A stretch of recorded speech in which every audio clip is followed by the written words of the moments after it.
Egy. Okay, so welcome back to the Bence podcast. In this episode, I would like to introduce one of my very, very best friends, Attila Kovacs. Thank you. Hi. I would like to welcome you on my podcast. Thank you very much for joining me. So, how are you doing today? You all right? Yeah, I'm fine, bro. Let's do it, man. Okay, so in just a few words, if you could introduce yourself, please. What should I say? I'm 24 years old. My name is Attila Kovacs.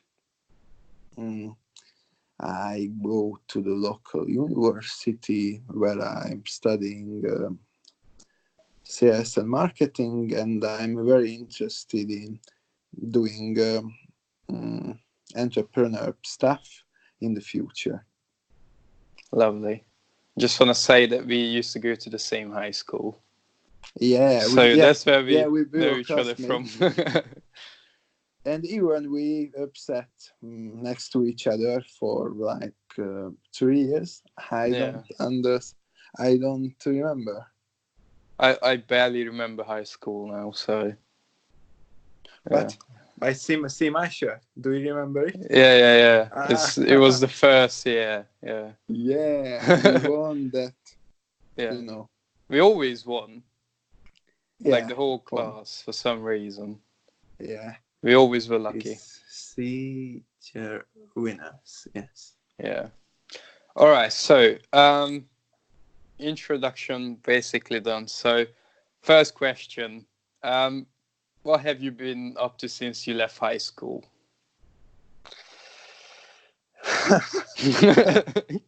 Wow. What a long ride it has been. Whoa. I can't believe it's almost 5 years. 5 years now. It's 5 years, mate. Whoa.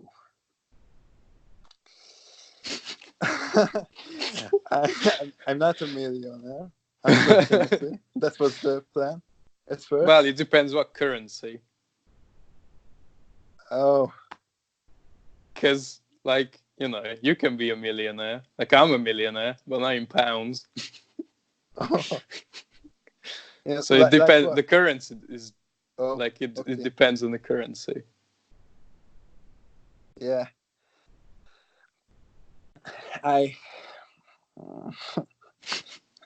It doesn't.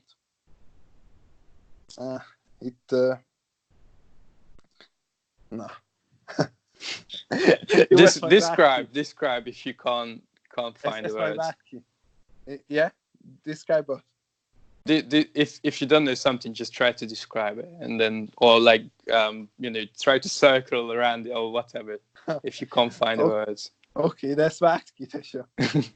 All right, I do. Okay. So basically, I'm not a millionaire, but I tried some stuff. Like I was a financial advisor. I do that for half a year, maybe.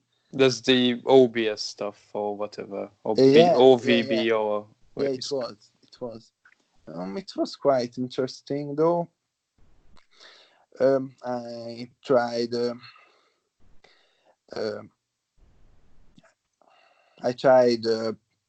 Software thing. Like betting. So I basically tried some things, but I just want experience, really. And it was a fun, though. But life goes on, and I'm ready for the new challenges life set for me.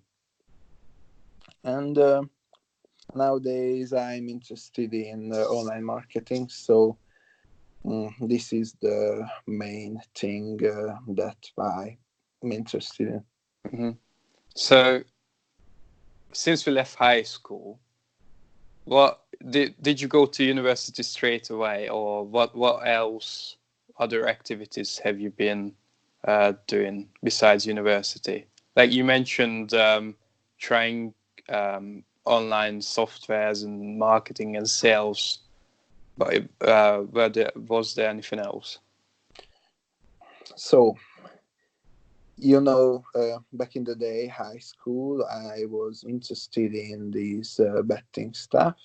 And at the same time, I became interested in psychology. I read tons of articles about psychology, some books on the topic too, and I tried to attend to the universities which offer this kind of study, but I didn't succeed. I also tried it 2 more times, but I failed 3 times.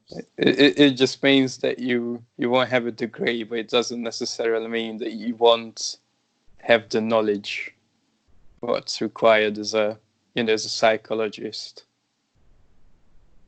I think you can learn this stuff. It just means you won't have a PhD and you won't be able to treat people. I think if you read tons of books in a topic, you are able to master yourself. So basically, for me, books like software for the people. Mm-hmm. Books are really an update for us and make us become more skillful, more talented, and so on. Mm-hmm. Yeah, I agree. And, there are loads to learn. After that, failures in this psychology stuff that I didn't attend. Right after that, I was like, I don't need to go to university. Mm-hmm. So I went to work and tried this OFO-based stuff. And it was good at first and challenging. Right after that, I met this software thing, which I knew about when I was 16, but I was like, go back to it when I'm older, I'm more experienced, know a little bit more English. So it would be easier. And it worked at the first time, but it didn't came out as I imagined. And it was a very big lesson for me, that for life, basically, if we imagine a thing that it works like that, it won't work exactly like that. Yeah. So that was a huge lesson. Yeah, you can have expectations in your mind how things will work out, but in reality things don't always work out the way you intended or expected. Yeah, there's definitely something to learn from life. As you grow older, you grow as an adolescent person, you realize how different life is from where you've been. Like in school, it's a protective environment. You weren't really succeeding or failing. You weren't really challenged. And when you leave high school and you get out there, in life, you realize things don't always work out the way you expect them to work out. Okay, so we covered what you've done since we left high school. I was wondering if we could, like this topic, this podcast, I would like this to be about entrepreneurship. So if you could define entrepreneurship and what it means to you, that would be great. At first, I would like to answer the question that why I went back to university. Oh yeah, sure. Go ahead, please. Yeah, sorry. It's it's important to answer to this question because it would make some things clear. Okay.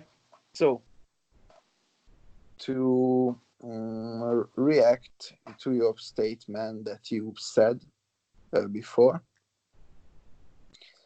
I think school, if you have good grades, it it's no guarantee for success in life. But education, like university, especially in Hungary, I experienced that big companies, if they hear that you went to university, and basically many people has in their mind that university is a smart move, and if you say that you don't have a degree, especially here, and they don't really give a shit about your money, they will like that. Whoa, he's a dumbass. So I think for the authenticity, university can help Mm-hmm. us to be more, Like more employable. more employable, and for making yourself a big position. Like imagine the situation that a guy who has not even a high school gets uh, gets a very high position. Mm-hmm. People will like that. What the heck, man? What does he do here? Mm-hmm. So, do you understand what I Yeah. want to say here? Yeah. So let's make it clear. I won't have a summa cum laude degree. Big ambitions. So no, but I know a guy who has a summa cum laude and made $1 million company. So it can be done. But for me, it's not the goal. The goal for me to get a degree, and maybe if there will be situations in life where people who has power asks that, mate, do you even have a degree? Mm-hmm. Yes, I have. And will he give a shit about what grade I had? I don't think so. Mm-hmm. So you think it's necessary to have a degree in order to be in the corporate structure, in the so if you want to work for someone else in Hungary, especially, you think it's important to have a degree because you are more seen as someone who has come through university, who's been someone who actually knows or like has a paper to prove that he's been taught what needs to be done. Sorry if I'm messy here, but what I'm trying to say is you think a degree is important to be employed? No. it's not the point I wanted to say here. So if you are skilled, you will be employed. It doesn't matter if you have a degree or not. Mm-hmm. But I believe, and I experienced in some kind of way, not me, but I see or saw in front of my eyes Mm-hmm. that there will be positions in life where they, if money is not enough, they will ask for your degree, or they will think that you're dumb. Mm-hmm. So I have a, you know, a rich relative in my family, and he has tons of money, and he's very good with people, but he wanted a position which was, not for money, but it was for prestige, Mm-hmm. and he couldn't have it because he didn't have the degree. Yeah, but that's the problem, because a degree, like a piece of paper, a piece of achievement that you've gone through university, I don't think it necessarily means that you have the skills or the Yeah, ability or the yeah, intelligence to be able to do the work. You might even be able to do a better job than someone who has a degree. I But agree. I agree with it's you. just, it's probably like a peace of mind for someone, like, oh yeah, he has a degree, we should rather hire that person instead of someone who hasn't got one, because um, maybe if that person doesn't turn out to be someone who knows how to do the job, at least we can, tell our bosses or managers that we hired someone who had a degree and we thought he was capable of doing the job. But if it were the other way around, if he hadn't had a degree, then those people who hired the person would probably be told off that, why did you hire someone who didn't have a degree? I think it's just this mentality, but I don't think it's correct. I think it's flawed. Yes, But I understand that you need a degree in order to have, like, as a safety net, just in case you want to work for someone else. At least you have like a piece of paper to prove, yeah, I've actually gone to university. Please hire me. I know what I'm doing. I'm better than someone who hasn't gone to university. yeah, you got the point here. Mm-hmm. I think people are programmed to believe it. Mm-hmm.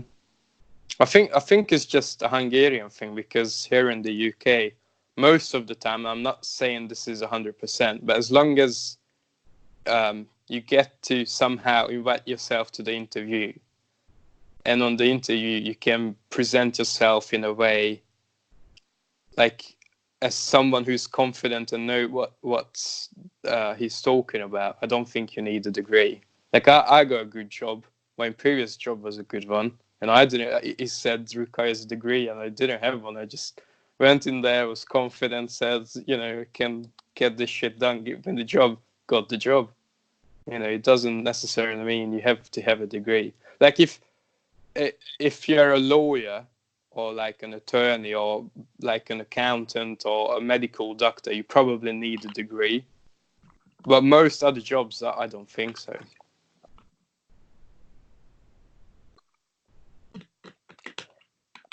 Yes, I get your point here also. But as I said, you can make a shit ton of money without degree. But Yeah.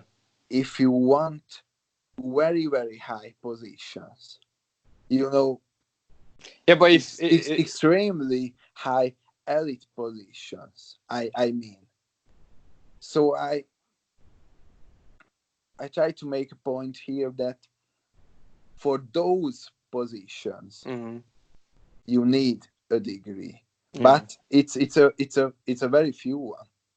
But it's for the prestige. Yeah, I understand what you're saying. Okay. And about the entrepreneur stuff, you said what it means. Just but define it it for yourself. Yeah. I let it for this moment because I have a very easy answer to that. What is it then? It means freedom. Freedom, yeah. Freedom to do what you want when you want. I mean, it's not a bad one. It's quite a good one, actually. Yeah. An entrepreneur is someone it's my who's easiest answer to that. Yeah. So, like, an entrepreneur is someone who's working for his or her own freedom to do what he wants or she wants whenever he or she pleases. Yeah, that's a good one. I like the definition. And you know that it also depends what you see in your family. I saw that from my father. He was an entrepreneur when I was born, and I saw that during in my life how he manages and handles his business. And it also motivated me to think about my own things and what interests me. At least you have like a father figure, like he's your actual father, and he could be your mentor as well, because he has real life experience and he is very close to you. So that's a good thing to have, I think. It helps. It's an unfair advantage. Yes, he gives me good advice. Yeah, I'm sure. It really helps, and he really wanted me this university thing to do because wow, I can't say how much we argued about these things. I said I don't want to do that shit, but he said you will be thankful for that.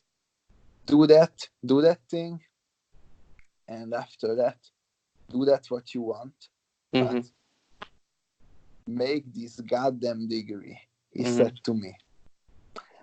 And I also think there are advantages of being in a university student. I tell you what I experienced for an advantage.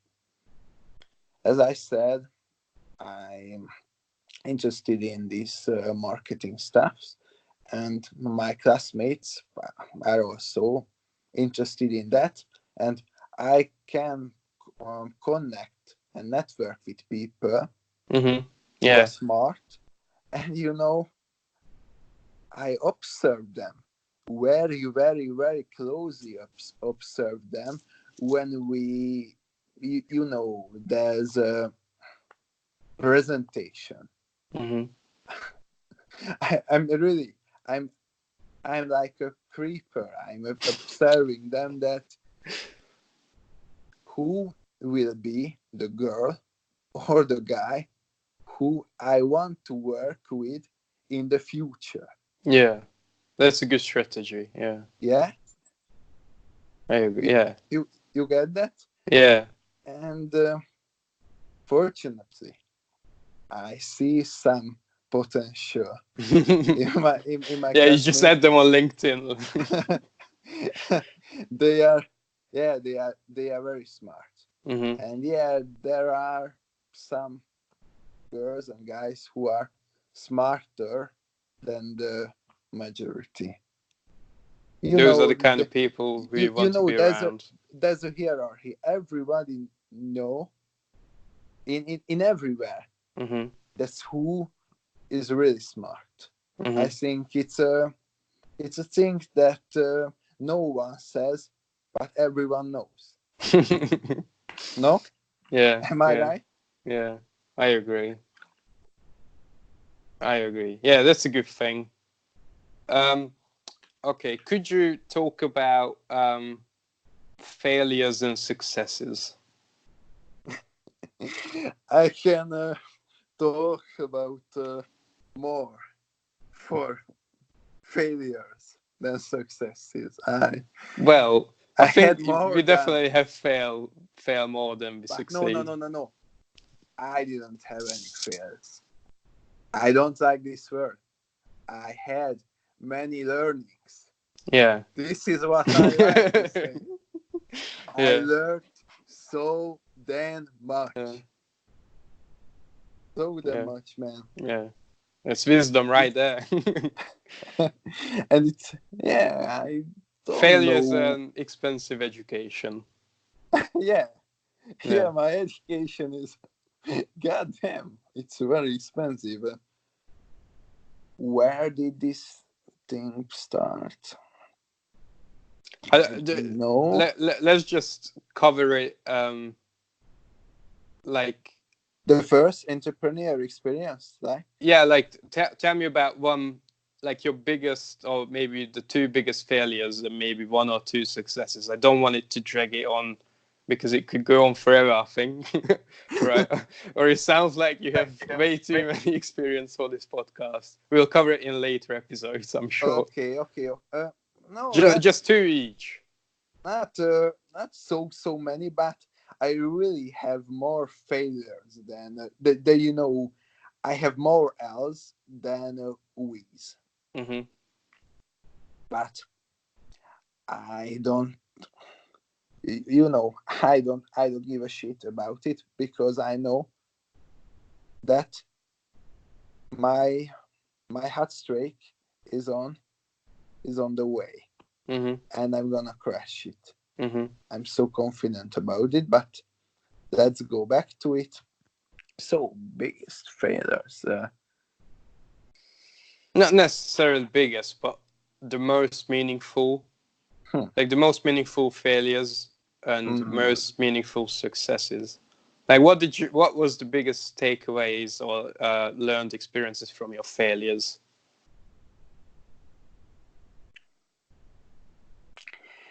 I start with some good news. So let's talk about some ways. I'm also going to tell you my first really entrepreneur experience. Good. All right, carry on. Yeah. My first entrepreneur experience. It was when I was 16 years old. It was a summer. I started become more socialized, more going out with friends, boring, just like that. And I didn't have the money. And I was like that, Dad, it's summer. Give me the money to have my well-deserved party. Mm-hmm. But my dad said, no, I don't give you money. He said, go to work. Yeah. I was like, really? It's not the work which disturbed me. It was the way that, wow, I waited summer so long, like 10 months, and I should work all summer to have some money, and I won't have time to enjoy myself. And the 9 to 5 rat race. No, I think it's a good start, and somewhere you should start. Mm-hmm. I was like that. There should be another way, and I was an avid soccer fan all of my life. And at the time, I started betting on football matches, and that time I had really $2. This Mm-hmm. was my Net worth. huge, yeah, it was my huge balance. Mm. $2, and I remember I made more money in 2 weeks than this work, you know. Mm-hmm. So I basically made more money in 2 weeks than I should have done with the work for 1 month, Mm-hmm. and I had more more time. Mm-hmm. I was at first I thought that I'm a lazy ass. Wow, what lazy ass. But now if I reverse it, I worked so damn hard, Mm. like not 6 hours.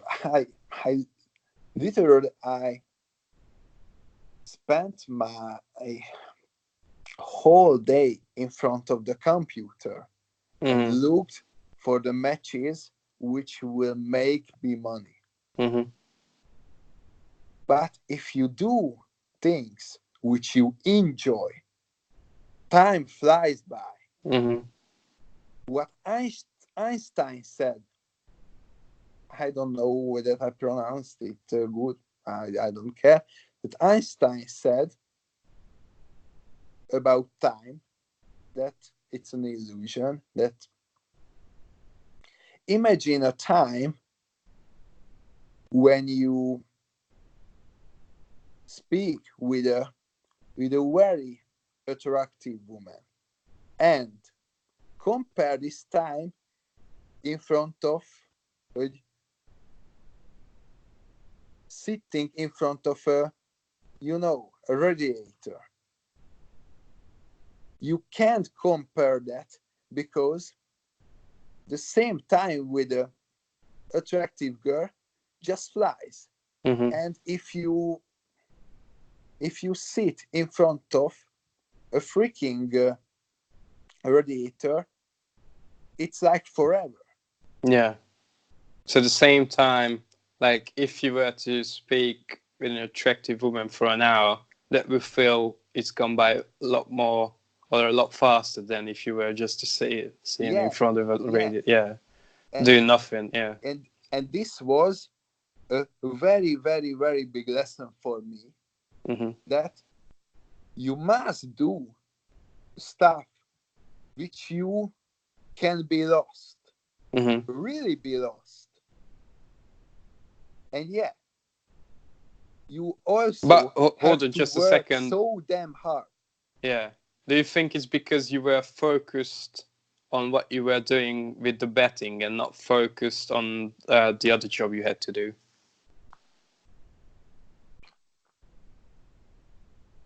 I really, really, really like this whole betting thing. Mm-hmm. It was, wow, it was very enjoyable for me. Mm-hmm. In high school, I had I had money like every moment. I wasn't rich. Mm-hmm. I wasn't rich, but if I wanted to go out with friends, I didn't need to ask for pocket money. Mm-hmm. And I think it's a cool thing when you're in high school that you have some real money. Yeah. You have money you made on your own, and it's not your parents' money. Yeah, yeah, Yeah. yeah, yeah, yeah. It felt good. Mm-hmm. But I wanted to level up in that thing. Yeah. So from the money I had at that time, I had those limits. So to make it easy to understand, if I had like you know 2-3 million forint in my balance, Mm-hmm. I would have done for me easy money with my knowledge that I learned that time with Mm-hmm. like 10% that money. I could have made it with the knowledge I had at that time, but I had limited sources. So with that limited sources, I should have made money for my things like going out. Do you understand what I want to say here? So, you know, my Well, I last think you're thing, saying is that if you had more, like, capital. yeah, if you had more capital, if you had access to financial resources, maybe even a credit card or personal loans or loans from friends or relatives, then you would have been able to make more money. Yeah, Yeah. yeah, and that time it was a psychology, but it was a very positive experience, and Mm-hmm. So would you be able to do it today?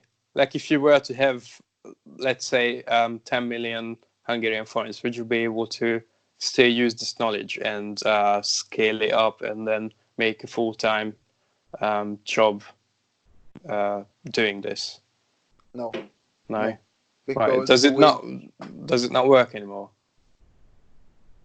it works. It's the beautiful of this whole betting system that it does not change.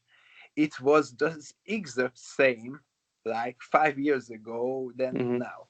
Just the team players, the teams has different budget, but the whole system is the same. Mm-hmm. Really, really is the same, and it's good Mm-hmm. because when we compare it to marketing like changes like goddamn seasons, and it even more frequent like in 1-2 months. It can be a huge change in economy, Yeah. and But it the would whole purpose of affect marketing. Yeah, marketing is it's always changing. That's the good thing. Because if it were to stay like the same, then you wouldn't have a job. Because the toothpaste, like if you were to sell a toothpaste, the only way to sell it would be the same. Like it would be in the same framework. Nothing would change. And as the times change, you're able to come up with new ideas and new ways to promote and sell a product. I think that's the beauty of marketing, that it always yes, changes. yes. And to answer your question, if I would have 10 million forint, I wouldn't do bet for the first. I would invest it into a marketing brand. With the current knowledge I have, I think it would be so much smarter Mm-hmm. and safer, and also whole a lot of more scalier opportunities. Mm-hmm. Mm-hmm. Yeah, I But understand. Yeah. at that time, it would have been good. But Mm-hmm. mate, it was very risky, and Yeah, definitely. Well, gambling is you risky. you know you you can't play with money that you're afraid to lose. It's a Yeah. whole freaking number one rule. Yeah. because your brain will be paralyzed and you will make very big mistakes, Yeah. and you won't think clearly. Would you say that because what I always think about is like gambling. Once you put your money on gambling, it doesn't matter No. Sorry, that you. mate. Sports betting it's not a gambling. It's rather it's like a brother of trade. It's very similar. Yeah, but you can't predict the outcome. It does like predicting an outcome is not possible to say with any sort of certainty. So it must. I would definitely categorize it as gambling because there's Okay. no way to predict with any accuracy the outcome. It's different from investing because investing you are somewhat able to predict the outcome.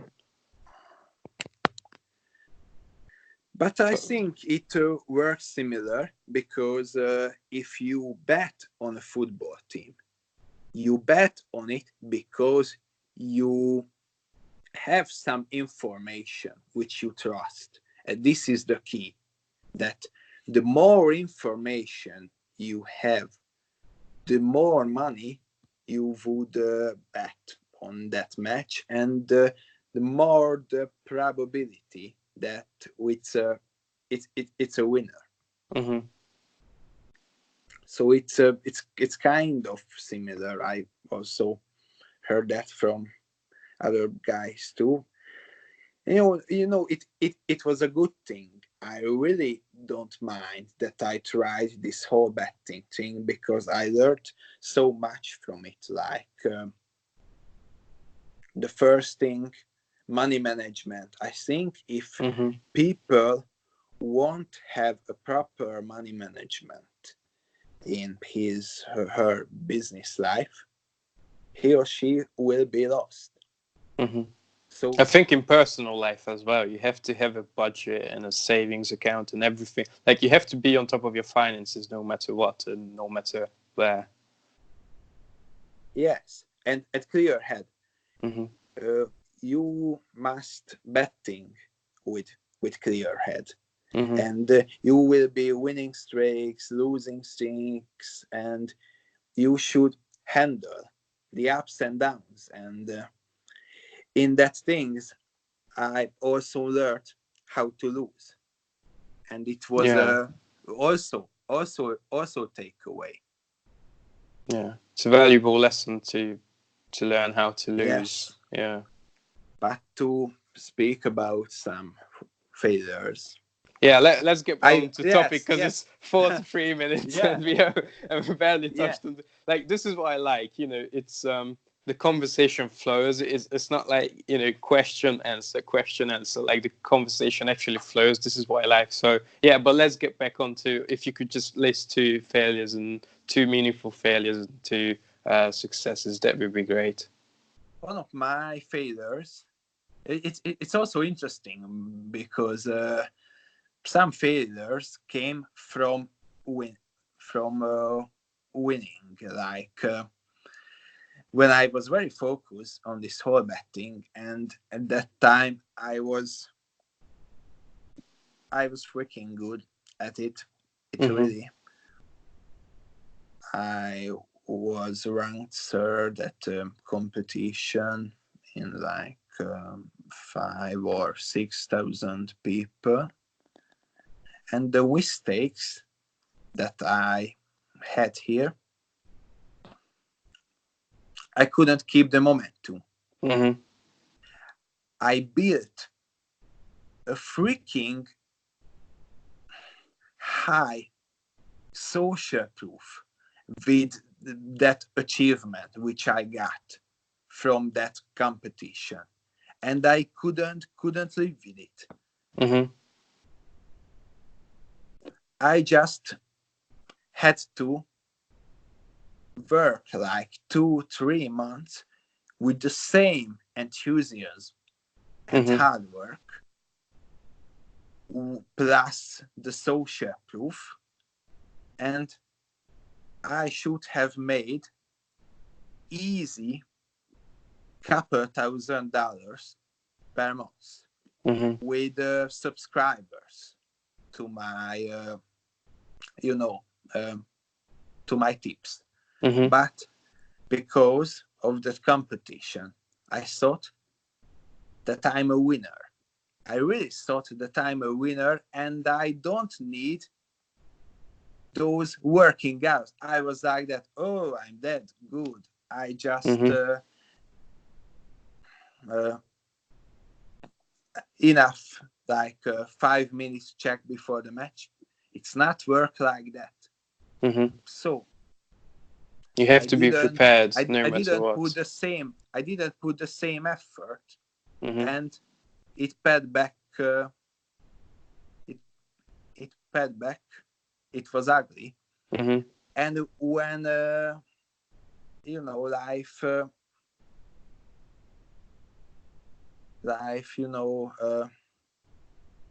can be very real. Sometimes it rewards you when you work, and punishes you when you work. And I was punished for not put the work in, and I had a losing streak, and I was like, that mistake, which I learned this hard way, that if you are a winning streak, and if you are losing streaks, you're the same person. You're the same person, even if you win a ton or lose a ton. That you are not, I'm not sure where you're going with this. Well, are you trying to say that it depends on your attitude towards, like, it doesn't matter if you win or lose, it depends what your attitude towards it. Sorry for my English. Do you know Yu-Gi-Oh? The card game, yeah. The card game. Yeah. When I was a winning streak, I thought I was like Exodia, undefeatable. Undefeatable. And when I was a losing streak, I felt like a freaking loser. And after that losing streak, I just quit. But would you say that it's you lost, or you had the losing streak because you didn't put as much energy into it as previously when you had the winning streak?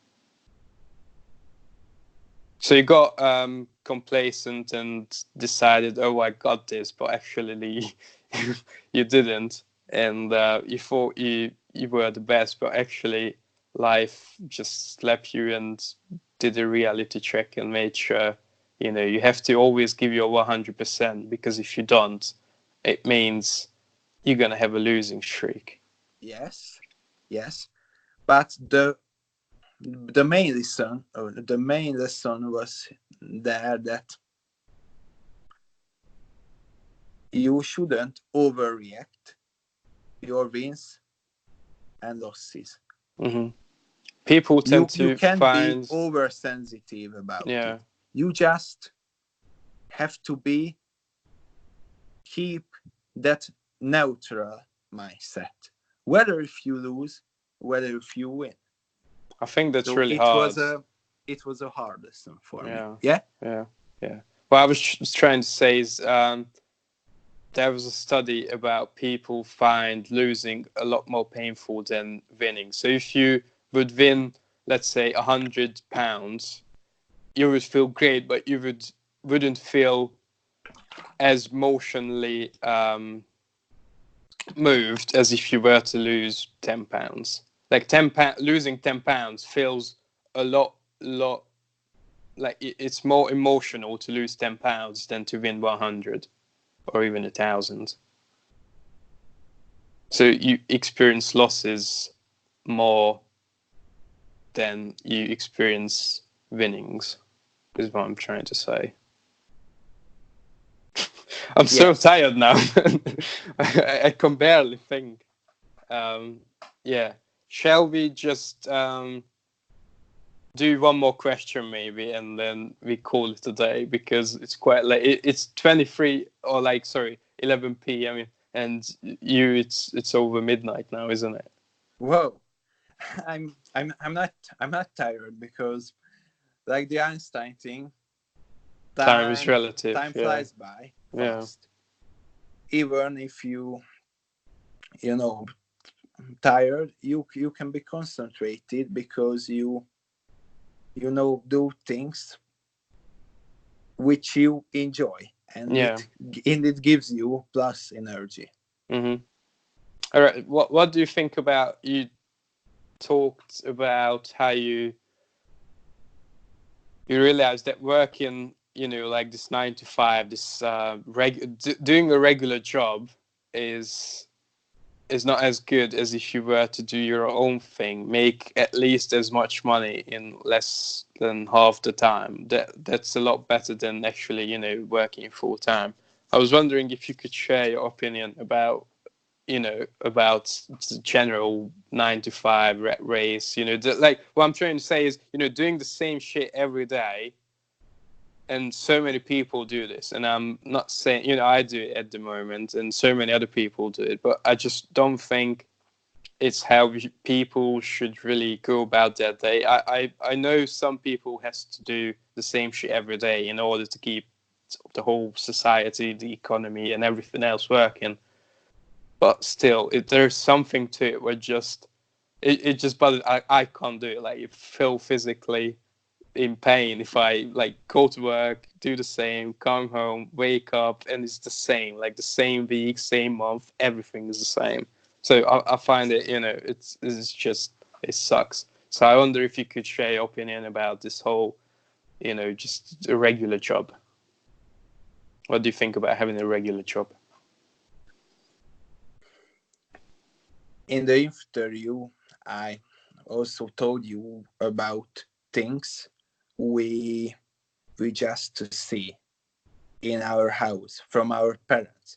So if a guy or girl sees that his mother or father do this 9 to 5 thing, it will be, I think, more familiar to him or her, like for me, who I saw that my father was are in this entrepreneur life, but people forget that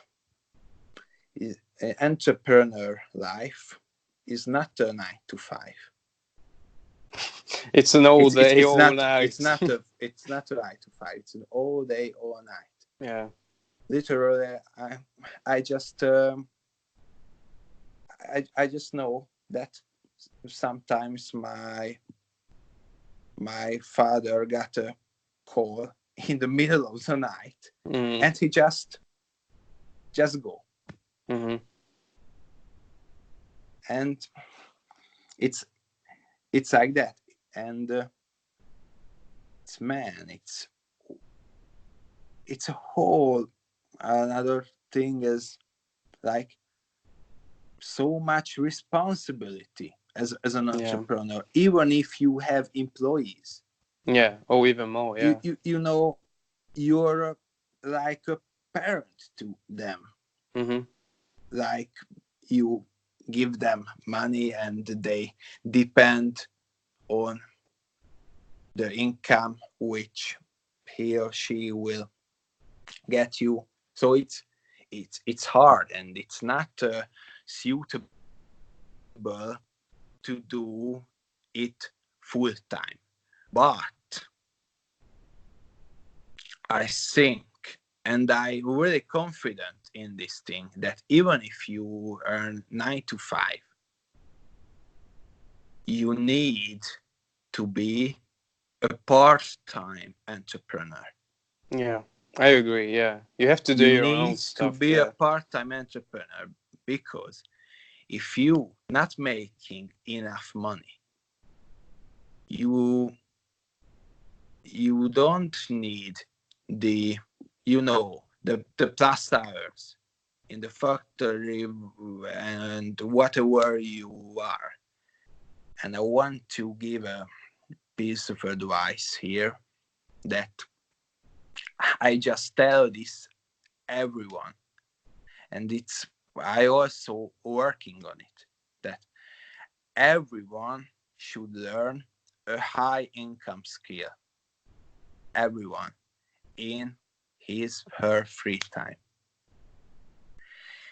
It can anything that relate to you, like you are good at something. You can coach people, read an ebook, or make a website. Or if you're good at languages and you work in a 9 to 5, you can give private lessons. Everyone needs a side hustle to make enough money.